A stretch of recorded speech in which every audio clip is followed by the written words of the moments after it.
നമസ്കാരം. TCV prime time ന്യൂസിലേക്ക് സ്വാഗതം. ആദ്യം പ്രധാന വാർത്തകൾ. കോവിഡ് രണ്ടാം ഘട്ട വ്യാപനം രാജ്യത്താകെ ശക്തമായി തുടരുകയാണ്. അതീവ സങ്കീർണമായി തുടരുന്ന കോവിഡ് വ്യാപനം സംസ്ഥാനത്ത് ഏറ്റവും ഉയർന്ന പ്രതിദിന കണക്ക് രേഖപ്പെടുത്തി. 22,414 പേർക്ക് രോഗം. 24 മണിക്കൂറിനിടെ 1,21,763 സാമ്പിളുകൾ പരിശോധിച്ചു. 7 ജില്ലകളിൽ ടെസ്റ്റ് പോസിറ്റിവിറ്റി നിരക്ക് കൂടുതൽ. മരണസംഖ്യ 5,000-മായി. പുതുതായി 22 മരണങ്ങൾ. ജില്ലയിൽ 1,874 പുതിയ രോഗികൾ. 1,804 പേർക്ക് സമ്പർക്കത്തിലൂടെ രോഗം. 165 പേർക്ക് രോഗമുക്തി. ആകെ മരണസംഖ്യ 638. വളാഞ്ചേരി കഞ്ഞിപ്പുരയിൽ നിന്നും കാണാതായ സുബീറയുടെ മൃതദേഹം തിരിച്ചറിഞ്ഞു. കഞ്ഞിപ്പുരയിൽ തെങ്ങിൻ തോപ്പിൽ നിന്നും കണ്ടെത്തിയ മൃതദേഹാവശിഷ്ടങ്ങൾ ബന്ധുക്കൾ തിരിച്ചറിഞ്ഞു. ബന്ധുക്കൾ ഉറപ്പിച്ചത് വസ്ത്രത്തിൽ നിന്ന്. കൊലപാതകവുമായി ബന്ധപ്പെട്ട അയൽവാസിയായ അൻവർ പിടിയിൽ. ശ്വാസം മുട്ടിച്ച് കൊലപ്പെടുത്തിയെന്ന് പോലീസ്. പ്രതിയെ സ്ഥലത്തെത്തിച്ച് തെളിവെടുപ്പ് നടത്തി. കോവിഡ്-19 വ്യാപനം ആശങ്കയേറ്റുന്ന സാഹചര്യത്തിൽ രോഗപ്രതിരോധ പ്രവർത്തനത്തിനായുള്ള നിർദ്ദേശങ്ങൾ കർശനമായി പാലിക്കണമെന്ന് ജില്ലാ കളക്ടർ ഗോപാലകൃഷ്ണൻ. കോവിഡ് പ്രതിരോധത്തിന്റെ ഭാഗമായി സംസ്ഥാനത്ത് ഏർപ്പെടുത്തിയ രാത്രികാല കർഫ്യൂ ആരംഭിച്ചു. 8ഇടങ്ങളിൽ നിരോധനാജ്ഞ പ്രഖ്യാപിച്ചു. തീരദേശത്ത് ആശങ്ക വർദ്ധിപ്പിച്ച് കോവിഡ് രോഗികളുടെ എണ്ണം കൂടുന്നു. മംഗലം പഞ്ചായത്തിൽ നിരോധനാജ്ഞ. വിശദമായ വാർത്തകളിലേക്ക്. സംസ്ഥാനത്ത് ഇന്നുവരെയുള്ളതിൽ ഏറ്റവും ഉയർന്ന പ്രതിദിന കോവിഡ് കണക്ക്. 22,414 പേർക്ക് പുതുതായി കോവിഡ് സ്ഥിരീകരിച്ചു. ആകെ കോവിഡ് മരണനിരക്ക് 5,000-മായി. 22 മരണങ്ങളാണ് പുതുതായി സ്ഥിരീകരിച്ചത്. 1,21,763 സാമ്പിളുകൾ പരിശോധിച്ചു. 7 ജില്ലകളിൽ ടെസ്റ്റ് പോസിറ്റിവിറ്റി നിരക്ക് കൂടുതലാണ്. കോവിഡ് രണ്ടാം ഘട്ട വ്യാപനം രാജ്യത്താകെ ശക്തമായി തുടരുകയാണ്. ഇതിനു മുൻപ് ഇതുപോലെ നാം സംസാരിക്കുമ്പോഴുള്ള സ്ഥിതിയല്ല ഇപ്പോൾ നാട്ടിലുള്ളത്.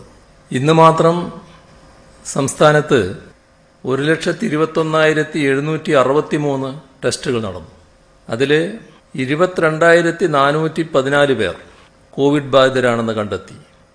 ഇന്നത്തെ മരണസംഖ്യ 22ആണ്. സംസ്ഥാനത്താകെ ഇപ്പോൾ 1,35,631 പേരാണ് കോവിഡ് ബാധിച്ച് ചികിത്സയിലുള്ളത്. കോവിഡിൻ്റെ രണ്ടാം തരംഗം പ്രകടമായതോടെ ടെസ്റ്റുകളുടെ എണ്ണവും നിരീക്ഷണവും വർദ്ധിപ്പിച്ചിരുന്നു. ആശങ്കയേറ്റ് സംസ്ഥാനത്ത് കോവിഡ് ബാധിതരുടെ എണ്ണം കുത്തനെ ഉയരുകയാണ്. ഇതുവരെ രേഖപ്പെടുത്തിയതിൽ ഏറ്റവും ഉയർന്ന പ്രതിദിന കണക്കാണ് ഇന്ന് രേഖപ്പെടുത്തിയത്. ഇന്ന് മാത്രം 22,414 പേരാണ് സംസ്ഥാനത്ത് കോവിഡ് ബാധിതരായത്. 22 മരണങ്ങൾ കൂടി സ്ഥിരീകരിച്ച് ആകെ മരണസംഖ്യ 5,000-മായി. എറണാകുളം ജില്ലയിൽ സ്ഥിതി ഏറെ ആശങ്കാജനകമായി തുടരുകയാണ്. 3,980 പേർക്കാണ് എറണാകുളത്ത് രോഗം സ്ഥിരീകരിച്ചത്. കോഴിക്കോട്, തൃശൂർ, കോട്ടയം ജില്ലകളിൽ 2,000-ലധികം പേർ കോവിഡ് ബാധിതരായി. എറണാകുളം 3,980, കോഴിക്കോട് 2,645, തൃശൂർ 2,293, കോട്ടയം 2,140, തിരുവനന്തപുരം 1,881, മലപ്പുറം 1,874, കണ്ണൂർ 1,554, ആലപ്പുഴ 1,172, പാലക്കാട് 1,120, കൊല്ലം 943, പത്തനംതിട്ട 821, ഇടുക്കി 768, കാസർഗോഡ് 685, വയനാട് 538 എന്നിങ്ങനെയാണ് ജില്ലകളിലെ രോഗബാധിതരുടെ കണക്ക്. 24 മണിക്കൂറിനിടെ 1,21,763 സാമ്പിളുകൾ പരിശോധിച്ചു. 18.41% ടെസ്റ്റ് പോസിറ്റിവിറ്റി നിരക്ക്. UK, സൗത്ത് ആഫ്രിക്ക, ബ്രസീൽ എന്നിവിടങ്ങളിൽ നിന്നെത്തിയ ആർക്കും തന്നെ 24 മണിക്കൂറിനകം കോവിഡ് സ്ഥിരീകരിച്ചിട്ടില്ല.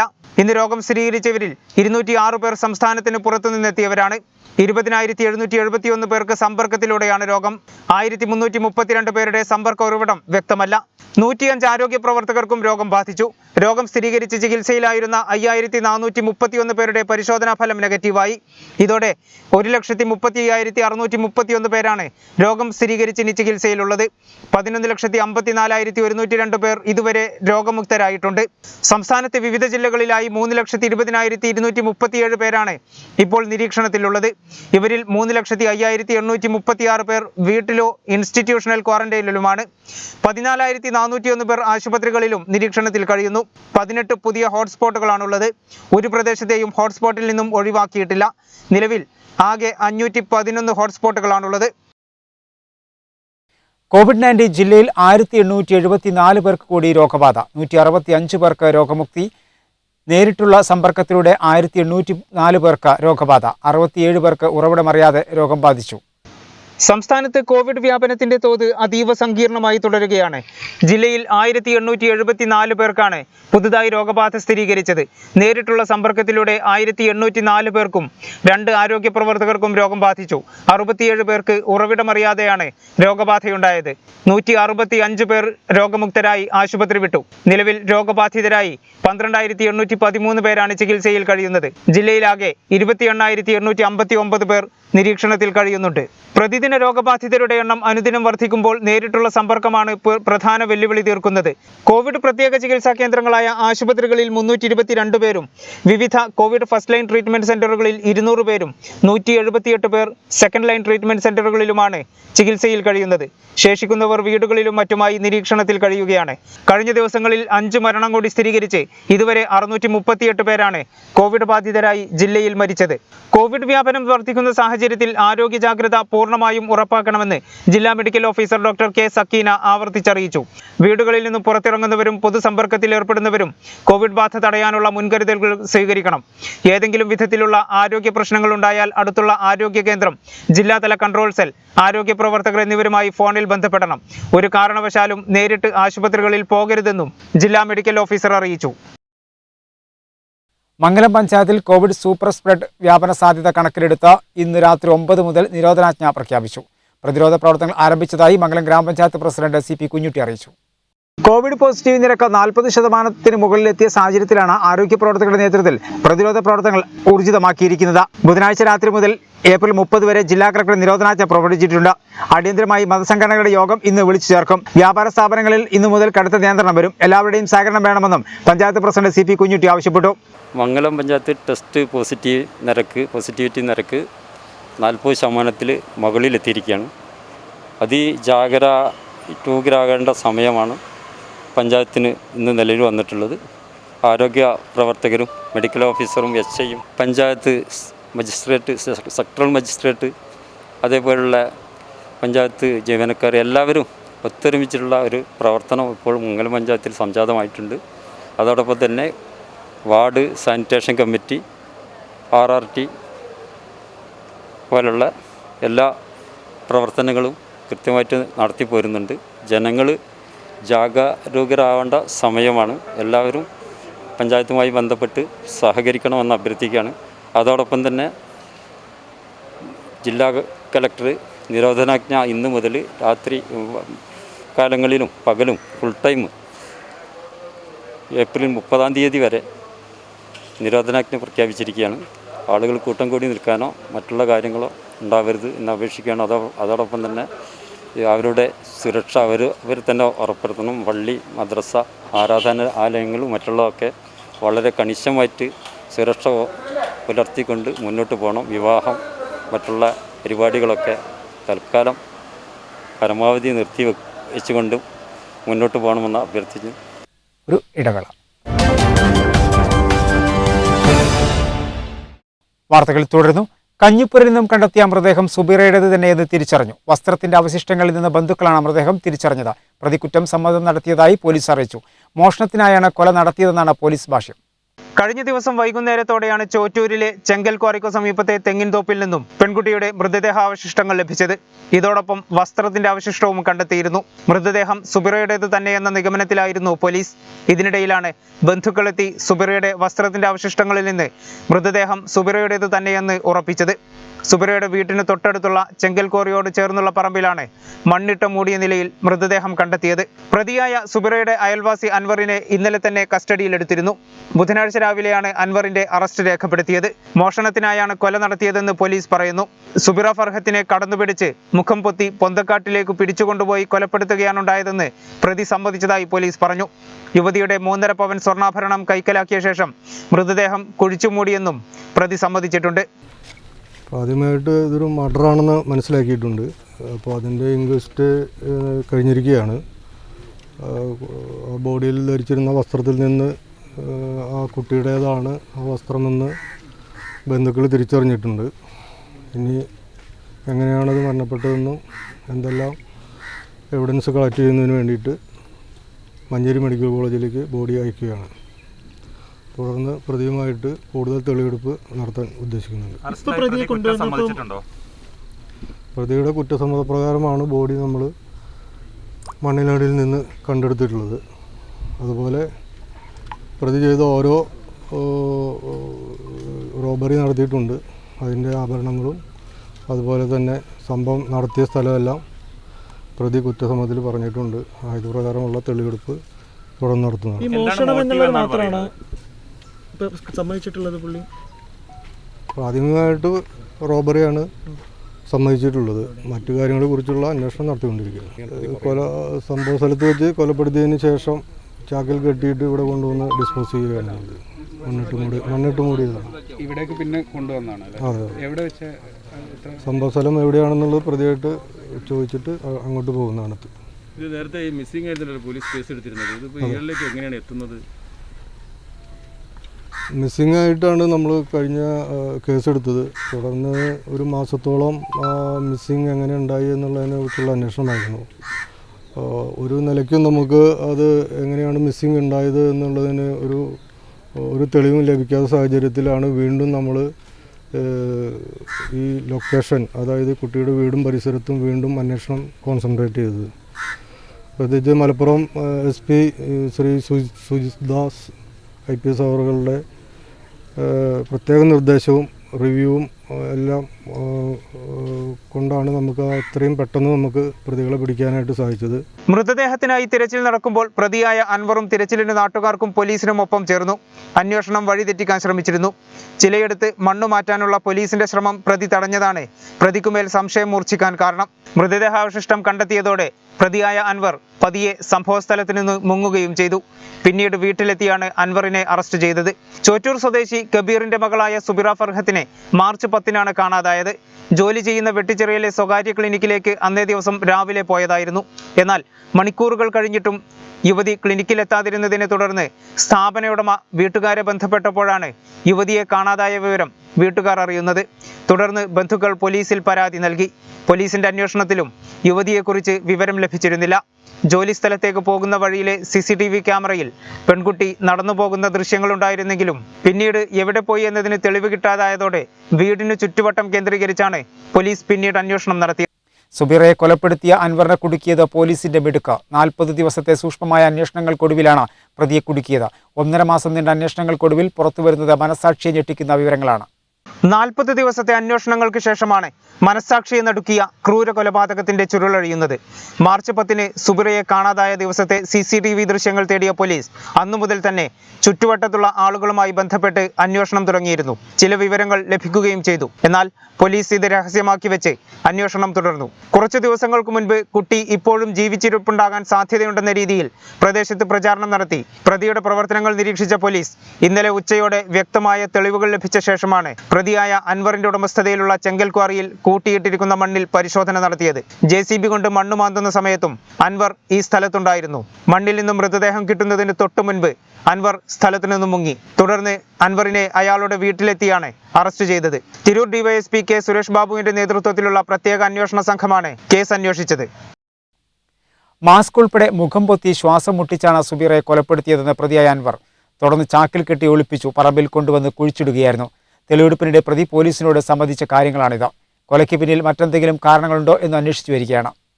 സാമ്പത്തിക ആവശ്യത്തിനു വേണ്ടി സുബിറയുടെ സ്വർണം തട്ടിയെടുക്കുന്നതിനാണ് കൊല നടത്തിയതെന്ന് ചോദ്യം ചെയ്യലിൽ പ്രതി പോലീസിനോട് സമ്മതിച്ചിട്ടുണ്ട്. പ്രതിയുമായി പോലീസ് സംഭവസ്ഥലത്തെത്തി തെളിവെടുപ്പ് നടത്തി. തെളിവെടുപ്പിനിടയിലാണ് കൊലപ്പെടുത്തിയ രീതി പ്രതി പോലീസിനോട് വിശദീകരിച്ചത്. ശ്വാസം മുട്ടിച്ചാണ് കൊലപ്പെടുത്തിയതെന്ന് പ്രതി അൻവർ സമ്മതിച്ചു. സംഭവത്തെക്കുറിച്ച് പ്രതി പോലീസിനോട് പറഞ്ഞതിങ്ങനെ: മാർച്ച് 10-ന് സുബിറ നടന്നു വരുമ്പോൾ എതിർദിശയിൽ നിന്നും അൻവറും എത്തി. എതിർദിശയിൽ നിന്ന് നടന്നു വരികയായിരുന്ന പെൺകുട്ടിയെ മാസ്ക് ഉൾപ്പെടെ മുഖം പൊത്തിപ്പിടിച്ചു. അല്പസമയത്തിനകം പെൺകുട്ടി ബോധരഹിതയായി നിലത്തു വീണു. കുറച്ചു നേരം കൂടി മുഖം അമർത്തിപ്പിടിച്ച ശേഷം സമീപത്തെ പുൽക്കാട്ടിലേക്ക് കൊണ്ടു കിടത്തുകയായിരുന്നു. ശേഷം വീട്ടിൽ പോയ അൻവർ മടങ്ങിയെത്തിയപ്പോഴും സുബിറ അനക്കമില്ലാതെ കിടക്കുകയായിരുന്നു. ഇതോടെ മരിച്ചെന്നുറപ്പിച്ച സുബിറയെ ചാക്കിൽ കെട്ടി ഒളിപ്പിച്ചു.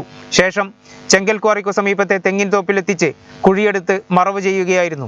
സുബിറയുടെ ചെരുപ്പ്, ഹെയർ ബൺ, മാസ്ക് എന്നിവ പുൽക്കാട്ടിൽ നിന്ന് തെളിവെടുപ്പിനിടെ കണ്ടെത്തുകയും ചെയ്തിട്ടുണ്ട്. അതേസമയം കൊലയ്ക്ക് പിന്നിൽ മറ്റെന്തെങ്കിലും കാരണമോ പ്രതിക്കും മറ്റാരുടെയെങ്കിലും സഹായം കിട്ടിയിട്ടുണ്ടോ എന്നീ കാര്യങ്ങൾ കൂടുതൽ അന്വേഷണത്തിലൂടെ മാത്രമേ പുറത്തു വരികയുള്ളൂ എന്ന് പോലീസ് വ്യക്തമാക്കി. മൃതദേഹം ഫോറൻസിക് പരിശോധനയ്ക്കും DNA പരിശോധനയ്ക്കും വിധേയമാക്കും. നിലവിൽ വസ്ത്രത്തിന്റെ സഹായത്താൽ തിരിച്ചറിഞ്ഞിട്ടുണ്ടെങ്കിലും DNA പരിശോധനയിലൂടെ മാത്രമേ ഔദ്യോഗിക സ്ഥിരീകരണം ഉണ്ടാവുകയുള്ളൂ. COVID-19 വ്യാപനം ആശങ്കയേറ്റുന്ന സാഹചര്യത്തിൽ രോഗപ്രതിരോധ പ്രവർത്തനത്തിനായുള്ള നിർദ്ദേശങ്ങൾ കർശനമായി പാലിക്കണമെന്ന് ജില്ലാ കളക്ടർ ഗോപാലകൃഷ്ണൻ അറിയിച്ചു. റമദാൻ മാസത്തെ പ്രത്യേക സാഹചര്യം കണക്കിലെടുത്ത് ആരാധനാലയങ്ങളിൽ നടപ്പാക്കേണ്ട മുൻകരുതൽ നിർദ്ദേശങ്ങൾ പൂർണ്ണമായും നടപ്പാക്കണം. വ്യാപാര സ്ഥാപനങ്ങളും ഹോട്ടലുകളും രാത്രി 9 വരെ മാത്രമേ പ്രവർത്തിക്കാവൂ. 60 വയസ്സ് പിന്നിട്ടവരും രോഗികളും വീടുകളിൽ മാത്രം പ്രാർത്ഥനകൾ നടത്തുക. ഇഫ്താർ സംഗമങ്ങൾ പരമാവധി ഒഴിവാക്കുക. വീടുകളിൽ സൗകര്യമുള്ളവർ വീടുകളിൽ തന്നെ നോമ്പ് തുറക്കുക. പള്ളികളിൽ പോകുന്നവർ വീടുകളിൽ വെച്ച് തന്നെ അംഗശുദ്ധി വരുത്തുക. പള്ളികളിൽ പോകുന്നവർ നമസ്കാരത്തിനുള്ള മുസല്ല കൊണ്ടുപോകണം. പുറത്തു പോകുമ്പോഴും പള്ളികളിലും നിർബന്ധമായി മാസ്ക് ധരിക്കുക. പള്ളികളിൽ പ്രാർത്ഥനാ സമയത്ത് സാമൂഹ്യ അകലം പാലിക്കുക. പള്ളികളിൽ നിന്ന് പ്രാർത്ഥന കഴിഞ്ഞ് വീട്ടിലെത്തിയ ശേഷം കൈകൾ സോപ്പ്, സാനിറ്റൈസർ എന്നിവ ഉപയോഗിച്ച് വൃത്തിയാക്കുകയും സോപ്പും വെള്ളവും ഉപയോഗിച്ച് കുളിക്കുകയും ചെയ്ത ശേഷം മാത്രം വീട്ടിലുള്ളവരുമായി ഇടപഴകുക. പള്ളിയിലുള്ള മുസല്ല, തൊപ്പി മുതലായവ ഉപയോഗിക്കാതിരിക്കുക. ഹൗദിൽ നിന്ന് ഉളു എടുക്കുന്നത് പരമാവധി ഒഴിവാക്കുക. ആരാധനാലയങ്ങളിൽ AC ഉപയോഗിക്കുന്നത് ഒഴിവാക്കുകയും പ്രാർത്ഥനാ സമയത്ത് ജനലുകളും വാതിലുകളും തുറന്നിടുകയും ചെയ്യുക. പള്ളികളിൽ കൈകൾ അണുമുക്തമാക്കുവാനുള്ള സാനിറ്റൈസർ, സോപ്പ്, വെള്ളം, ശരീരോഷ്മാവ് പരിശോധിക്കുവാനുള്ള തെർമോ സ്കാനർ എന്നിവ ഉറപ്പുവരുത്തണം. സർക്കാർ നിർദ്ദേശം ഇൻഡോർ പരിപാടികളിൽ പങ്കെടുക്കുന്നവരുടെ പരമാവധി എണ്ണം 75 ആണ്. ഔട്ട്ഡോർ പരിപാടികളിൽ പങ്കെടുക്കുന്നവരുടെ പരമാവധി എണ്ണം 150 എന്ന നിലയിൽ നിജപ്പെടുത്തണം. ആരാധനാലയങ്ങളിലെ സൗകര്യങ്ങൾ കൂടി കണക്കിലെടുത്താകണം ഇക്കാര്യത്തിൽ ആളുകളുടെ പരിധി നിജപ്പെടുത്തേണ്ടത്. രാത്രികാല കർഫ്യൂ നിലനിൽക്കുന്നതിനാൽ രാത്രി 9-ന് തന്നെ മുഴുവൻ വ്യാപാര സ്ഥാപനങ്ങളും അടയ്ക്കണമെന്നും ജില്ലാ കളക്ടർ ഗോപാലകൃഷ്ണൻ അറിയിച്ചു. രോഗ തീവ്രത കുറയ്ക്കുന്നതിന്റെ ഭാഗമായി സ്വീകരിക്കേണ്ട നടപടികൾ ചർച്ച ചെയ്യാൻ കളക്ടറേറ്റ് വിളിച്ചു ചേർത്ത വ്യാപാരി വ്യവസായ സംഘടനാ പ്രതിനിധികളുടെ യോഗത്തിൽ അധ്യക്ഷം വഹിച്ച് സംസാരിക്കുകയായിരുന്നു കളക്ടർ. ഹോട്ടലുകളും റെസ്റ്റോറന്റുകളും 8 മണിയോടെ ഭക്ഷണം വിളമ്പുന്നത് അവസാനിപ്പിക്കണം. 8 മണിക്ക് ശേഷം പാഴ്സൽ മാത്രം നൽകിയാൽ മാത്രമേ തിരക്ക് കുറയ്ക്കാനാകൂ. വ്യാപാര സ്ഥാപനങ്ങളിൽ സാമൂഹ്യ അകലം കൃത്യമായി പാലിക്കണം. മാസ്ക് ധരിക്കാത്തവർക്ക് സാധനങ്ങൾ നൽകുന്നില്ലെന്ന് വ്യാപാരികൾ ഉറപ്പാക്കണം. കടകളിൽ കോവിഡ് മാനദണ്ഡങ്ങൾ കർശനമായി പാലിക്കുന്നുവെന്ന് ഉറപ്പുവരുത്തേണ്ടത് കടയുടമകളുടെ ഉത്തരവാദിത്തമാണെന്നും കളക്ടർ ഓർമ്മിപ്പിച്ചു. രോഗവ്യാപനം തടയുന്നതിനായി നിലവിൽ സ്വീകരിച്ച നടപടികൾ പാലിക്കപ്പെടുന്നുണ്ടെന്ന് ബന്ധപ്പെട്ട പോലീസ് സ്റ്റേഷൻ ഹൗസ് ഓഫീസർമാർ പരിശോധിച്ച് ഉറപ്പുവരുത്തും. ഒരു ഇടവേള. വാർത്തകൾ തുടർന്നു. മലപ്പുറത്ത് 8 ഇടങ്ങളിൽ നിരോധനാജ്ഞ പ്രഖ്യാപിച്ചു. കൊണ്ടോട്ടി നഗരസഭയിലും 7 പഞ്ചായത്തുകളിലുമാണ് നിരോധനാജ്ഞ പ്രഖ്യാപിച്ചത്. കോവിഡ് വ്യാപനം രൂക്ഷമായ സാഹചര്യത്തിലാണ് ജില്ലാ കളക്ടറുടെ തീരുമാനം. കോവിഡ് വ്യാപനം രൂക്ഷമായതിനെ തുടർന്നാണ് കൊണ്ടോട്ടിയിലും 7 പഞ്ചായത്തുകളിലും ഇന്നു മുതൽ നിരോധനാജ്ഞ പ്രഖ്യാപിച്ചിട്ടുള്ളത്. 8 ഇടങ്ങളിൽ നിരോധനാജ്ഞ പ്രഖ്യാപിച്ചുകൊണ്ട് ജില്ലാ കളക്ടറാണ് ഉത്തരവ് പുറപ്പെടുവിച്ചത്. പഞ്ചായത്ത് പരിധിയിൽ കോവിഡ് രോഗികളുടെ എണ്ണം 60-ൽ കൂടുതലാവുകയും ടെസ്റ്റ് പോസിറ്റിവിറ്റി നിരക്ക് 30% മുകളിൽ രേഖപ്പെടുത്തുകയും ചെയ്ത പശ്ചാത്തലത്തിലാണ് ജില്ലാ കളക്ടർ നിയന്ത്രണങ്ങൾ കർശനമാക്കാൻ തീരുമാനിച്ചത്. കൊണ്ടോട്ടി മുനിസിപ്പാലിറ്റിക്ക് പുറമെ ചീക്കോട്, ചെറുകാവ്, പള്ളിക്കൽ, പുളിക്കൽ, മൊറയൂർ, മംഗലം, പോരൂർ പഞ്ചായത്തുകളിലാണ് രാത്രി 9 മണി മുതൽ ഈ മാസം 30 വരെ നിരോധനാജ്ഞ പ്രഖ്യാപിച്ചത്. രോഗപ്രതിരോധ പ്രവർത്തനത്തിനായുള്ള നിർദ്ദേശങ്ങൾ കർശനമായി പാലിക്കണമെന്ന് ജില്ലാ കളക്ടർ കെ ഗോപാലകൃഷ്ണൻ അറിയിച്ചു. റമദാൻ മാസത്തെ പ്രത്യേക സാഹചര്യം കണക്കിലെടുത്ത് ആരാധനാലയങ്ങളിൽ നടപ്പാക്കേണ്ട മുൻകരുതൽ നിർദ്ദേശങ്ങൾ പൂർണ്ണമായും നടപ്പിലാക്കണമെന്നും നിർദ്ദേശമുണ്ട്. ഇത് സംബന്ധിച്ച ഉത്തരവ് ആരാധനാലയങ്ങൾക്ക് മുന്നിൽ പ്രദർശിപ്പിക്കാൻ അതാത് പ്രദേശങ്ങളിലെ തദ്ദേശ ഭരണ സ്ഥാപന സെക്രട്ടറിമാർ നിർദ്ദേശം നൽകണം. രോഗനിർവ്യാപനത്തിനായി നിലവിൽ സ്വീകരിച്ച നടപടികൾ പാലിക്കപ്പെടുന്നുണ്ടെന്ന് ബന്ധപ്പെട്ട പോലീസ് സ്റ്റേഷൻ ഹൗസ് ഓഫീസർമാർ പരിശോധിച്ച് ഉറപ്പുവരുത്തണമെന്നും നിർദ്ദേശം നൽകിയിട്ടുണ്ട്. കോവിഡ് പ്രതിരോധ പ്രവർത്തനത്തിന്റെ ഭാഗമായി സംസ്ഥാനത്ത് ഏർപ്പെടുത്തിയ രാത്രികാല കർഫ്യൂ ആരംഭിച്ചു. രാത്രി 9 മുതൽ പുലർച്ചെ 5 വരെയാണ് കർഫ്യൂ. നഗരത്തിലും പോലീസ് പരിശോധന ആരംഭിച്ചു. ആദ്യ ദിനം താക്കീത്. തുടർന്നുള്ള ദിവസങ്ങളിൽ ശക്തമായ നടപടിയെന്നും പോലീസ്. കോവിഡ് പ്രതിരോധത്തിന്റെ ഭാഗമായി സംസ്ഥാനത്ത് കഴിഞ്ഞ ദിവസം മുതൽ ഏർപ്പെടുത്തിയ രാത്രികാല കർഫ്യൂ ആരംഭിച്ചു. രാത്രി 9 മുതൽ പുലർച്ചെ 5 വരെയാണ് കർഫ്യൂ. അടിയന്തര പ്രാധാന്യമുള്ള ആവശ്യങ്ങൾക്കല്ലാതെ വാഹനങ്ങൾ നിരത്തിലിറങ്ങാൻ അനുവദിക്കില്ലെന്നാണ് പോലീസ് വ്യക്തമാക്കിയിരുന്നതെങ്കിലും ആദ്യ ദിവസത്തിൽ ബോധവൽക്കരണത്തിനാണ് ഊന്നൽ നൽകിയത്. 9 മണി മുതൽ പുലർച്ചെ 5 മണി വരെ വ്യാപാര സ്ഥാപനങ്ങളുടെ പ്രവർത്തനം, ഒത്തുകൂടൽ, ആഘോഷങ്ങൾ, പുറത്തിറങ്ങി നടക്കൽ തുടങ്ങി സകല പ്രവർത്തനങ്ങളും നിരോധിച്ചു. ഇനി മുതൽ ശക്തമായ നടപടിക്കാണ് പോലീസ് ഒരുങ്ങുന്നത്. തീരദേശത്ത് ആശങ്ക വർദ്ധിപ്പിച്ച് കോവിഡ് രോഗികളുടെ എണ്ണം കൂടിയതോടെ വെട്ടം കമ്മ്യൂണിറ്റി ഹെൽത്ത് സെന്ററിൽ വാക്സിൻ എടുക്കാനെത്തിയവരുടെ എണ്ണവും അനിയന്ത്രിതമായി. തീരദേശത്ത് കോവിഡ് രോഗികളുടെ എണ്ണം കൂടിയതോടെ വെട്ടം കമ്മ്യൂണിറ്റി ഹെൽത്ത് സെന്ററിൽ വാക്സിൻ എടുക്കാനെത്തിയവരുടെ എണ്ണവും കൂടി. 45 വയസ്സിന് മുകളിൽ പ്രായമുള്ളവർക്ക് വാക്സിനേഷനായി 500 ആളുകൾ രാവിലെ 9 മണിയോടെ തന്നെ CHCയിൽ എത്തിയിരുന്നു. ടോക്കൺ എടുത്ത് രജിസ്റ്റർ ചെയ്തതിനു ശേഷമാണ് വാക്സിനേഷൻ നൽകുന്നത്. പച്ചാട്രി AMUP സ്കൂളിൽ കഴിഞ്ഞ 2 ദിവസങ്ങളായി വാക്സിൻ നൽകിയിരുന്നു. RT-PCR ടെസ്റ്റ് ക്യാമ്പിൽ 200ഓളം പേർ 2 ദിവസങ്ങളായി പങ്കെടുത്തിരുന്നു. നിലവിൽ 100-ലധികം കോവിഡ് പോസിറ്റീവ് കേസുകൾ പഞ്ചായത്തിൽ റിപ്പോർട്ട് ചെയ്തതോടെ തീരദേശം ആശങ്കയിലാണ്. കോവിഡ് പ്രതിരോധം തിരൂർ നഗരസഭയിൽ പ്രത്യേക യോഗം ചേർന്നു. കോവിഡ് രോഗികളെ ചികിത്സിക്കുന്നതിനായി Tirur MES school first line treatment സെന്ററായി ഏറ്റെടുത്തു. കോവിഡ് പ്രതിരോധ പ്രവർത്തനങ്ങളിൽ തിരൂർ നഗരസഭ മാതൃകാപരമായ നടപടികൾ കൈക്കൊള്ളുമെന്ന് ചെയർപേഴ്സൺ AP നസീമ പറഞ്ഞു. നഗരസഭയിൽ കോവിഡ് പ്രതിരോധ പ്രവർത്തനങ്ങൾ ഊർജിതമാക്കുന്നതിന്റെ ഭാഗമായി നഗരസഭയിൽ യോഗം ചേർന്നു. ജില്ലാ ആശുപത്രി അധികൃതർ, പോലീസ് മേധാവികൾ, നഗരസഭ ആരോഗ്യ വിഭാഗവും എന്നാണ് യോഗത്തിൽ പങ്കെടുത്തത്. കോവിഡ് രോഗികളെ ചികിത്സിക്കുന്നതിനായി Tirur MES school first line treatment സെന്ററായി ഏറ്റെടുത്തു. ഇവിടെ 100 ബെഡുകൾ സജ്ജീകരിച്ചിട്ടുണ്ട്. അടിയന്തര ഘട്ടങ്ങളിൽ നേരിടാനുള്ള മുൻകരുതലുകൾ എടുക്കാനും തീരുമാനിച്ചു. ആവശ്യമായ ബോധവൽക്കരണ പ്രവർത്തനങ്ങൾ നടത്തും. യോഗത്തിൽ ചെയർപേഴ്സൺ AP നസീം അധ്യക്ഷയായിരുന്നു. ആരോഗ്യവകുപ്പ് ജീവനക്കാരുടെ നേതൃത്വത്തിൽ പ്രതിരോധ പ്രവർത്തനങ്ങൾ ദ്രുതഗതിയിൽ നടന്നു വരികയാണ്. മുഴുവൻ വാർഡുകളിലും വാക്സിനേഷൻ നൽകാനുള്ള നടപടികൾ ആരംഭിക്കും. വ്യാപാര സ്ഥാപനങ്ങളിൽ കോവിഡ് പ്രോട്ടോകോൾ പാലിക്കുന്നുണ്ടെന്ന് ഉറപ്പുവരുത്തുമെന്നും ചെയർപേഴ്സൺ AP നസീമ പറഞ്ഞു. നമുക്കറിയാം, ഇപ്പോൾ ഒരുപാട് രോഗവ്യാപനം കൂടിക്കൂടി വരുന്ന സാഹചര്യത്തിൽ ആർക്കൊക്കെ എന്തൊക്കെ നിർദ്ദേശങ്ങൾ നൽകണം എന്നതിനെ പറ്റി കൂടി ആലോചിക്കുന്നതിന് വേണ്ടിയാണ് യോഗം വിളിച്ചു ചേർത്തത്. നമ്മുടെ തിരൂർ നഗരസഭയുടെ ആരോഗ്യവകുപ്പ് വളരെ ജാഗ്രതയോടെ തന്നെ കാര്യങ്ങൾ നോക്കിക്കൊണ്ടിരിക്കുന്നുണ്ട്. മാത്രമല്ല, ജില്ലാ ഹോസ്പിറ്റലുമായി സഹകരിച്ച് അവർ എല്ലാം നമ്മുടെ തിരൂർ നഗരസഭയുടെ 38 വാർഡിലും വാക്സിൻ നൽകിക്കൊണ്ടിരിക്കുന്നു. ഇനി 1-2 വാർഡുകൾ കൂടി ബാക്കിയുള്ളൂ. ബാക്കി എല്ലാ വാർഡുകളിലും 40 വയസ്സിന് മുകളിലുള്ളവർക്ക് വാക്സിൻ കൊടുത്തു കഴിഞ്ഞു. വാക്സിൻ്റെ ലഭ്യത ഉറപ്പുവരുത്തുന്നതിന് വേണ്ടിയിട്ടുള്ള വാക്സിൻ ഷോർട്ടേജ് വരുന്നുണ്ട്. അതിൻ്റെ ലഭ്യത ഉറപ്പുവരുത്തുന്നതിന് വേണ്ടിയും നമ്മൾ തീരുമാനം എടുത്തിട്ടുണ്ട് എന്ന്. മാത്രമല്ല, ഇനി രോഗവ്യാപനം അധികമാവുകയാണെങ്കിൽ നമ്മുടെ MES സെൻട്രൽ സ്കൂളിനോട് പ്രത്യേകം നന്ദി അറിയിക്കുകയാണ്. അവർ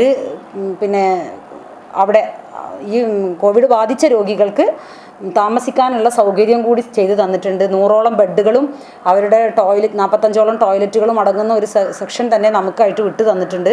വളരെ സന്തോഷം അറിയിക്കുകയാണ്. അവരോട് പ്രത്യേക നന്ദി അറിയിക്കുകയാണ് ഈ അവസരത്തിൽ. മാത്രമല്ല, ഹോസ്പിറ്റലിൽ ഇനി അത്യാവശ്യം കുറച്ച് പേർക്കും കൂടി കൊടുക്കാനുള്ള വാക്സിൻ ഉണ്ട്. പൊതുവെ പൊതുജനങ്ങൾക്ക് നൽകുന്ന നിർദ്ദേശം എന്താണെന്ന് വെച്ചാൽ, പരമാവധി പുറത്തിറങ്ങാതിരിക്കുക. രോഗികളുടെ കൂടെ ബൈസ്റ്റാൻഡേഴ്സായിട്ട് ആവശ്യമില്ലാതെ ഹോസ്പിറ്റലിൽ കയറി ഇറങ്ങുന്ന ഒരു സാഹചര്യം നിലവിലുണ്ട്. അത് മാറ്റിവെക്കാൻ നോക്കണം. പരമാവധി ബൈസ്റ്റാൻഡേഴ്സിൻ്റെ എണ്ണം കുറയ്ക്കുകയും ഹോസ്പിറ്റലിലെ റഷ് കുറയ്ക്കുകയും ചെയ്യുന്നതിന് വേണ്ടി നമ്മുടെ തിരൂർ നഗരസഭയിലെ എല്ലാ ആളുകളും ആത്മാർത്ഥമായിട്ട് ശ്രമിക്കണമെന്നാണ് പറയാനുള്ളത്. യോഗത്തിൽ AP നസീമ അധ്യക്ഷയായിരുന്നു. Vice chairman P Ramankutty, standing committee ചെയർമാൻമാരായ ഫാത്തിമത്ത് സജിന, വിജിത, അഡ്വക്കേറ്റ് ഗിരീഷ്, കൗൺസിലർമാരായ റംല, നന്ദൻ മാസ്റ്റർ, തിരു SI ഡോക്ടർ വിനോദ്, നഗരസഭാ ഹെൽത്ത് ഇൻസ്പെക്ടർ സുബ്രഹ്മണ്യൻ, ഖാലിദ്, രഞ്ജിത്ത് എന്നിവർ പങ്കെടുത്തു. ഒരു ഇടവേള. കോവിഡ് പ്രതിരോധ പ്രവർത്തനങ്ങൾ ഊർജിതമാക്കാനുള്ള നടപടികൾ സ്വീകരിച്ചതായി Tirur block panchayat president advocate U Zainudheen അറിയിച്ചു. ബ്ലോക്ക് പഞ്ചായത്തിൽ ഗ്രാമപഞ്ചായത്ത് പ്രസിഡന്റുമാരുടെയും അംഗങ്ങളുടെയും യോഗം ചേർന്നു. ബ്ലോക്ക് പഞ്ചായത്ത് കോൺഫറൻസ് ഹാളിൽ രാവിലെ വിളിച്ചു ചേർത്ത പഞ്ചായത്ത് പ്രസിഡന്റുമാരുടെയും ബ്ലോക്ക് പഞ്ചായത്ത് അംഗങ്ങളുടെയും യോഗത്തിലാണ് തീരുമാനം. കോവിഡ് തീവ്രത കണക്കിലെടുത്ത് 4 കോവിഡ് ഫസ്റ്റ് ലൈൻ ട്രീറ്റ്മെന്റ് സെന്ററുകൾ ആരംഭിക്കാനുള്ള നടപടികൾ സ്വീകരിച്ചതായി ബ്ലോക്ക് പഞ്ചായത്ത് പ്രസിഡന്റ് അറിയിച്ചു. ബ്ലോക്ക് പഞ്ചായത്ത് നിലവിൽ ഈ കോവിഡ് രോഗികളെ പാർപ്പിക്കേണ്ടി വന്നാൽ വീടുകളിൽ പിന്നെ അതേപോലെ തന്നെ ആശുപത്രികളിൽ പാർപ്പിക്കേണ്ടാത്ത അത്ര ഗുരുതരമല്ലാത്ത രോഗികൾ, എന്നാൽ വീട്ടിൽ പാർപ്പിക്കാൻ കഴിയാത്ത രോഗികൾ, അങ്ങനെയുള്ള കോവിഡ് രോഗികളെ പാർപ്പിക്കുന്നതിന് നമ്മൾ ചില സെൻറ്ററുകൾ ഇപ്പോൾ കണ്ടുവച്ചിട്ടുണ്ട്. വെട്ടത്തും അതേപോലെ തന്നെ തലക്കാടും അതേപോലെ തന്നെ പുറത്തൂരും തിരുനാവായും അങ്ങനെ 4 സെൻറ്ററുകൾ ഇപ്പോൾ കണ്ടുവച്ചിട്ടുണ്ട്. നമുക്ക് ഉത്തരവ് കിട്ടുന്ന മുറക്ക് ബ്ലോക്ക് പഞ്ചായത്ത് അതിൻ്റെ പ്രവർത്തനം ആരംഭിക്കും. പഞ്ചായത്തുകൾ ഇപ്പോൾ അതിതീവ്രമായ രൂപത്തിലുള്ള പ്രവർത്തനങ്ങൾ നടത്തിക്കൊണ്ടിരിക്കുകയാണ്. എല്ലാ പഞ്ചായത്തുകളും, പ്രത്യേകിച്ച് ഇന്ന് ഏറ്റവും കൂടുതൽ നമ്മുടെ ബ്ലോക്കിനകത്ത് കോവിഡ് വ്യാപനം നടക്കുന്ന മംഗലം പഞ്ചായത്ത്, ആ മംഗലം പഞ്ചായത്തിൽ ഇപ്പോൾ തന്നെ നിരോധനാജ്ഞ പുറപ്പെടുവിച്ചു കഴിഞ്ഞു. അവിടെ ഇന്നലെ മാത്രം 100-ലധികം രോഗികളാണ് റിപ്പോർട്ട് ചെയ്തിട്ടുള്ളത്. മറ്റുള്ള സ്ഥലങ്ങളിലും കുറവൊന്നുമല്ല. അപ്പോൾ പുറത്തൂർ, തിരുനാവായ, വെട്ടം തുടങ്ങിയിട്ടുള്ള സ്ഥലങ്ങളിലെല്ലാം കോവിഡ് വ്യാപന ഭീഷണിയുണ്ട്. എല്ലാ പഞ്ചായത്തുകളും പ്രത്യേകം എല്ലാ വിഭാഗം ആളുകളുടെ യോഗം ചേരുന്നുണ്ട്. തൊട്ടടുത്ത ദിവസം തന്നെ പോലീസ് ഉദ്യോഗസ്ഥരും റവന്യൂ അധികാരികളും ഗ്രാമപഞ്ചായത്ത്, ബ്ലോക്ക് പഞ്ചായത്ത് അധ്യക്ഷന്മാരും പ്രധാനപ്പെട്ട രാഷ്ട്രീയ പാർട്ടികളുടെ പ്രതിനിധികളും ഉൾപ്പെടെയുള്ളൊരു യോഗം കാര്യങ്ങൾ നിയമം ശക്തമാണെങ്കിലും അത് പാലിക്കാൻ ആളുകൾ വേണ്ടത്ര തയ്യാറല്ല, വിമുഖത കാണിക്കുന്നു എന്നുള്ളത് കൊണ്ട് അത് ആളുകളെ ബോധവൽക്കരിക്കുന്നതിന് ആവശ്യമായിട്ടുള്ള പ്രവർത്തനങ്ങൾ നടത്താൻ ബ്ലോക്ക് പഞ്ചായത്ത് തീരുമാനിച്ചിട്ടുണ്ട്. അപ്പോൾ അടിയന്തരമായി കോവിഡ് രോഗികളെ ചികിത്സ വേണ്ടാത്ത കോവിഡ് രോഗികളെ, വീട്ടിൽ സൗകര്യമില്ലാത്തവരെ താമസിക്കുന്നതിനുള്ള സെൻ്ററുകൾ തുടങ്ങാൻ ഇന്നത്തെ ബ്ലോക്ക് പഞ്ചായത്ത് യോഗം തീരുമാനിച്ചിട്ടുണ്ട്. വെട്ടം, മംഗലം, പുറത്തൂർ, തിരുനാവായ എന്നിവിടങ്ങളിൽ സൗകര്യമൊരുക്കാനാണ് പ്രഥമ തീരുമാനം. CFLTയിലുള്ളവർക്ക് സൗജന്യമായി ഭക്ഷണം എത്തിക്കാനുള്ള തയ്യാറെടുപ്പുകൾ നടത്തി കഴിഞ്ഞു. പോലീസ് ഉദ്യോഗസ്ഥർ, രാഷ്ട്രീയ പാർട്ടി പ്രതിനിധികൾ, സന്നദ്ധ സംഘടനാ ഭാരവാഹികൾ, ജനപ്രതിനിധികൾ എന്നിവരെ പങ്കെടുപ്പിച്ച് അടിയന്തര യോഗം തുടർ ദിവസങ്ങളിൽ വിളിച്ചു ചേർക്കുമെന്നും അദ്ദേഹം പറഞ്ഞു. RRTകൾ സജീവമാക്കി താനൂർ നഗരസഭ. കോവിഡ് വ്യാപനം കൂടിയ സാഹചര്യത്തിൽ വാർഡ് തലത്തിൽ RRTകൾ സജീവമാക്കാൻ നഗരസഭയിൽ ചേർന്ന മോണിറ്ററിംഗ് സമിതി തീരുമാനിച്ചു. താനൂർ നഗരസഭയിൽ വാർഡ് തല RRTകൾ സജീവമാക്കുന്നതിന് നഗരസഭാ തല മോണിറ്ററിംഗ് സമിതി തീരുമാനിച്ചു. പോസിറ്റീവായ കേസുകളെ അവരവരുടെ വീടുകളിൽ തന്നെ താമസിപ്പിക്കുന്നതിനും മാനദണ്ഡങ്ങൾ പാലിക്കാതെ കച്ചവടം നടത്തുന്ന കച്ചവടക്കാർ, തെരുവ് കച്ചവടക്കാർ എന്നിവർക്കെതിരെ കർശന നടപടി സ്വീകരിക്കുന്നതിനും സർക്കാർ ഉത്തരവുണ്ടായിട്ടും അടയ്ക്കാതെ പ്രവർത്തിക്കുന്ന ടർഫുകൾ, ജിംനേഷ്യങ്ങൾ എന്നിവർക്കെതിരെ നടപടി സ്വീകരിക്കുന്നതിനും തീരുമാനിച്ചു. നഗരസഭാ ചെയർമാൻ PP ഷംസുദ്ദീൻ അധ്യക്ഷനായിരുന്നു. മാനസികമായി അവരെ സംബന്ധിച്ച് സർക്കാർ ഓരോ സമയത്ത് ഓരോ പറയും. നമുക്കറിയാം, വിദ്യാഭ്യാസം അറിയാം. ആദ്യം മദ്രസയുടെ ചാവി വേണമെന്ന് പറയും. ചാവി കൊടുത്താൽ ചാവി കിട്ടാത്ത സ്ഥിതിയാണ്. കഴിഞ്ഞ കോഴ്സ് ഞങ്ങൾ യോഗത്തിൽ vice chairperson CK Subaida, standing committee ചെയർമാൻമാരായ KP Ali Akbar, Prakashan, secretary Manoj Kumar, Tanur CI Jeevan George, medical ഓഫീസർമാരായ doctor Hashim, doctor Sheeja, doctor Neethu, കൗൺസിലർമാരായ റഷീദ് മൗര്യ, ദിബേഷ്, PT അക്ബർ എന്നിവർ സംബന്ധിച്ചു. നിറമുതൽ സർവീസ് സഹകരണ ബാങ്കിന് സ്വന്തം കെട്ടിടമൊരുങ്ങുന്നു. മങ്ങാട് അങ്ങാടിക്ക് സമീപം നിർമ്മിക്കുന്ന കെട്ടിടത്തിന്റെ ശിലാസ്ഥാപനം V. അബ്ദുറഹ്മാൻ MLA നിർവഹിച്ചു. ആരംഭഘട്ടം മുതൽ വാടക കെട്ടിടത്തിൽ പ്രവർത്തിച്ചു വരുന്ന നിറമുതൽ സർവീസ് സഹകരണ ബാങ്കിന് സ്വന്തം കെട്ടിടമൊരുങ്ങുന്നു. കെട്ടിട ശിലാസ്ഥാപനം V. അബ്ദുറഹ്മാൻ MLA നിർവഹിച്ചു.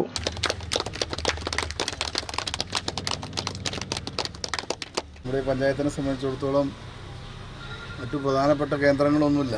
ഒരു ഗ്രാമപഞ്ചായത്തിൻ്റെ ഹെഡ്ക്വാർട്ടർ എന്ന നിലയിൽ ഇന്ന് വളരാനുള്ള നടന്നൊരു മങ്ങാടും അടങ്ങിയ പ്രദേശമാണ്. തീർച്ചയായിട്ടും ഈ കെട്ടിടം വരുന്നതോടുകൂടി നമ്മുടെ പ്രദേശത്തിൻ്റെ വികസനം സാധ്യമാവുന്ന ഒരു പ്രധാന ഫൈനാൻഷ്യൽ ഹബ്ബായിട്ടാണ് നമ്മൾ മാറാൻ പോകുന്നത്. ഈ ഒരു ബാങ്ക് വരിക, അതിനോട് ബന്ധപ്പെട്ട പുതിയ കെട്ടിടങ്ങളും സൗകര്യങ്ങളൊക്കെ വരുമ്പോൾ തീർച്ചയായിട്ടും ജനങ്ങൾ എത്തുന്ന സമയത്ത് കൂടുതൽ കച്ചവട സ്ഥാപനങ്ങളൊക്കെ വന്നു കഴിഞ്ഞാൽ മറ്റുള്ള പഞ്ചായത്തിനൊക്കെ അപേക്ഷിച്ച് നർമ്മരുതൂരിൻ്റെ ഒരു പ്രത്യേകത കൂടി അതാണ്. നമുക്ക് നർമ്മരുതൂർ എന്നൊരു പ്രദേശത്തെ സംബന്ധിച്ച് നമുക്ക് പറയാനായിട്ടുള്ള കേന്ദ്രമില്ല എന്നുള്ളതാണ്. ഇതോടുകൂടി അങ്ങനെ ഒരു കേന്ദ്രത്തിന് തുടക്കം കുറിക്കുകയാണ്. ഇനി മങ്ങാടിൻ്റെ ടൗണിൻ്റെ മങ്ങാട് അങ്ങാടി ഒന്ന് വികസിച്ച് കഴിഞ്ഞാൽ തീർച്ചയായിട്ടും നർമ്മരുതൂർ എന്നുള്ളൊരു പട്ടണം രൂപം കൊള്ളേണ്ടതുണ്ട്. അതിനുള്ള പ്രവർത്തനങ്ങളുമായി മുന്നോട്ട് പോകാൻ കഴിയട്ടെ എന്ന് ആത്മാർത്ഥമായി ആഗ്രഹിച്ചുകൊണ്ട് ഈ ശിലാസ്ഥാപന കർമ്മം നിർവഹിച്ച് അറിയിച്ചുകൊണ്ട് കോവിഡ് പ്രോട്ടോകോൾ പ്രകാരം നടന്ന ചടങ്ങിൽ നിറമുതൽ ഗ്രാമപഞ്ചായത്ത് പ്രസിഡന്റ് PP സൈതലവി അധ്യക്ഷനായിരുന്നു. Bank vice president KP Ibrahim, secretary VK Chandran എന്നിവർ സംസാരിച്ചു. 2001 ബാങ്ക് സ്ഥാപിതമായത്. സഹകരണ നിയമപ്രകാരമുള്ള എല്ലാ നടപടിക്രമങ്ങളും പാലിച്ച് സഹകരണ വകുപ്പിന്റെ അനുമതിയോടുകൂടി കെട്ടിട നിർമ്മാണത്തിന് തുടക്കം കുറിച്ചതിന്റെ ആഹ്ലാദത്തിലാണ് നാട്ടുകാർ. വെട്ടത്ത് കോവിഡ് രോഗികളുടെ എണ്ണം വർദ്ധിച്ചതോടെ കോവിഡ് പ്രതിരോധ പ്രവർത്തനങ്ങൾ ഊർജിതമാക്കിയതായി ഗ്രാമപഞ്ചായത്ത് പ്രസിഡന്റ് നൌഷാദ് നെലാഞ്ചേരി അറിയിച്ചു. വെട്ടം ഗ്രാമപഞ്ചായത്തിൽ കോവിഡ് രോഗികളുടെ എണ്ണം വർദ്ധിച്ചതോടെ കോവിഡ് പ്രതിരോധ പ്രവർത്തനങ്ങൾ ഊർജിതമാക്കിയതായി ഗ്രാമപഞ്ചായത്ത് പ്രസിഡന്റ് നൌഷാദ് നെലാഞ്ചേരി പറഞ്ഞു.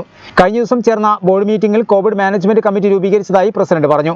ഇനി മുതൽ ആശാ വർക്കർമാരുടെ നേതൃത്വത്തിൽ കോവിഡ് വാക്സിനേഷൻ ബോധവൽക്കരണവും ലഘുലേഖ വിതരണവും നടക്കും. നമ്മൾ ഇന്നലെ HIന്റെയും സെക്രട്ടറിൻ്റെയും ഒരു സാന്നിധ്യത്തിൽ പഞ്ചായത്തിൽ വെച്ചിട്ട് ഒരു കോവിഡ് മാനേജ്മെൻറ്റ് കമ്മിറ്റി രൂപീകരിച്ചിട്ടുണ്ട്. അതിൻ്റെ അടിസ്ഥാനത്തിൽ ഇന്ന് ഹെൽത്ത് നമ്മൾ CHSൽ വെച്ച് RRTയും അതേപോലെ തന്നെ സാനിറ്റേഷൻ കമ്മിറ്റിയും ഇന്ന് രൂപീകരിക്കാൻ പോകുന്നുണ്ട്. വാർഡ് തല അടിസ്ഥാനത്തിലാണ് ഈ RRTയും സാനിറ്റേഷൻ കമ്മിറ്റിയും രൂപീകരിക്കുന്നത്. അത് രൂപീകരിച്ചതിന് ശേഷം ഓരോ വീട്ടിലും നമ്മൾ കരുതേണ്ട കാര്യങ്ങളെ പറ്റിയിട്ട് ഒരു മുൻകരുതൽ എടുക്കാൻ എന്തെല്ലാം കാര്യങ്ങളാണ് ചെയ്യേണ്ടത് എന്നതിനെ പറ്റിയിട്ടുള്ള ഒരു നോട്ടീസും ബോധവൽക്കരണതും ആ വാർഡിലെ മാനേജ് ചെയ്യുന്ന ഓരോ വാർഡും മാനേജ് ചെയ്യുന്ന ആശാ വർക്കർമാരും ആ വാർഡിലുള്ള നഴ്സുമാരും വീടുകൾ കയറി ബോധവൽക്കരണം ചെയ്യുന്നുണ്ട്. ഇത്തരം കാര്യങ്ങളാണ് ഇപ്പോൾ നമ്മൾ ഇന്നലെ തീരുമാനിച്ചിട്ടുള്ളത്. പിന്നെ മറ്റുള്ള കണ്ടെയ്ൻമെൻറ്റ് സോണും അതേപോലെ ലോക്ക്ഡൗൺ ആക്കാനുള്ളൊരു സിറ്റുവേഷനൊന്നും ഇന്ന് ഇപ്പോൾ വെട്ടം പഞ്ചായത്തില്ല. എന്തായാലും 100-ലധികം രോഗികൾ ഇന്ന് വെട്ടം പഞ്ചായത്തിനകത്തുണ്ട്. വാർഡ് തലത്തിൽ ജാഗ്രതാ കമ്മിറ്റിക്ക് തുടർ ദിവസങ്ങൾ രൂപം നൽകും. ആശങ്ക വർദ്ധിപ്പിച്ച് കോവിഡ് രോഗികളുടെ എണ്ണം കൂടി വരികയാണ്. ആരോഗ്യ പ്രവർത്തകരുടെ നിർദ്ദേശങ്ങൾ പാലിച്ച് മുന്നോട്ട് പോകാൻ എല്ലാവരും സഹകരിക്കണമെന്നും പ്രസിഡന്റ് അഭ്യർത്ഥിച്ചു. CPIM പട്ടരുപറമ്പ് ബ്രാഞ്ച് കമ്മിറ്റി അംഗം ചെട്ടിയാമ്പാട്ട് കോയ നിര്യാതനായി. 60 വയസ്സായിരുന്നു. നബീസക്കുട്ടിയാണ് ഭാര്യ. പ്രധാന വാർത്തകൾ ഒരിക്കൽ കൂടി. കോവിഡ് രണ്ടാം ഘട്ട വ്യാപനം രാജ്യത്താകെ ശക്തമായി തുടരുകയാണ്. അതീവ സങ്കീർണമായി തുടരുന്ന കോവിഡ് വ്യാപനം സംസ്ഥാനത്ത് ഏറ്റവും ഉയർന്ന പ്രതിദിന കണക്ക് രേഖപ്പെടുത്തി. 22,414 പേർക്ക് രോഗം. 24 മണിക്കൂറിനിടെ 1,21,763 സാമ്പിളുകൾ പരിശോധിച്ചു. 7 ജില്ലകളിൽ ടെസ്റ്റ് പോസിറ്റിവിറ്റി നിരക്ക് കൂടുതൽ. മരണസംഖ്യ 5000മായി. പുതുതായി 22 മരണങ്ങൾ. ജില്ലയിൽ 1874 പുതിയ രോഗികൾ. 1804 പേർക്ക് സമ്പർക്കത്തിലൂടെ രോഗം. 165 പേർക്ക് രോഗമുക്തി. ആകെ മരണസംഖ്യ 638. വളാഞ്ചേരി കഞ്ഞിപ്പുരയിൽ നിന്നും കാണാതായ സുബീറയുടെ മൃതദേഹം തിരിച്ചറിഞ്ഞു. കഞ്ഞിപ്പുരയിൽ തെങ്ങിൻ തോപ്പിൽ നിന്നും കണ്ടെത്തിയ മൃതദേഹാവശിഷ്ടങ്ങൾ ബന്ധുക്കൾ തിരിച്ചറിഞ്ഞു. ബന്ധുക്കൾ ഉറപ്പിച്ചത് വസ്ത്രത്തിൽ നിന്ന്. കൊലപാതകവുമായി ബന്ധപ്പെട്ട അയൽവാസിയായ അൻവർ പിടിയിൽ. ശ്വാസം മുട്ടിച്ച് കൊലപ്പെടുത്തിയെന്ന് പോലീസ്. പ്രതിയെ സ്ഥലത്തെത്തിച്ച് തെളിവെടുപ്പ് നടത്തി. കോവിഡ്-19 വ്യാപനം ആശങ്കയേറ്റുന്ന സാഹചര്യത്തിൽ രോഗപ്രതിരോധ പ്രവർത്തനത്തിനായുള്ള നിർദ്ദേശങ്ങൾ കർശനമായി പാലിക്കണമെന്ന് ജില്ലാ കളക്ടർ ഗോപാലകൃഷ്ണൻ. കോവിഡ് പ്രതിരോധത്തിന്റെ ഭാഗമായി സംസ്ഥാനത്ത് ഏർപ്പെടുത്തിയ രാത്രികാല കർഫ്യൂ ആരംഭിച്ചു. 8ഇടങ്ങളിൽ നിരോധനാജ്ഞ പ്രഖ്യാപിച്ചു. തീരദേശത്ത് ആശങ്ക വർദ്ധിപ്പിച്ച് കോവിഡ് രോഗികളുടെ എണ്ണം കൂടുന്നു. മംഗലം പഞ്ചായത്തിൽ നിരോധനാജ്ഞ. ഇതോടുകൂടി വാർത്തകൾ സമാപിക്കുന്നു. നന്ദി, നമസ്കാരം.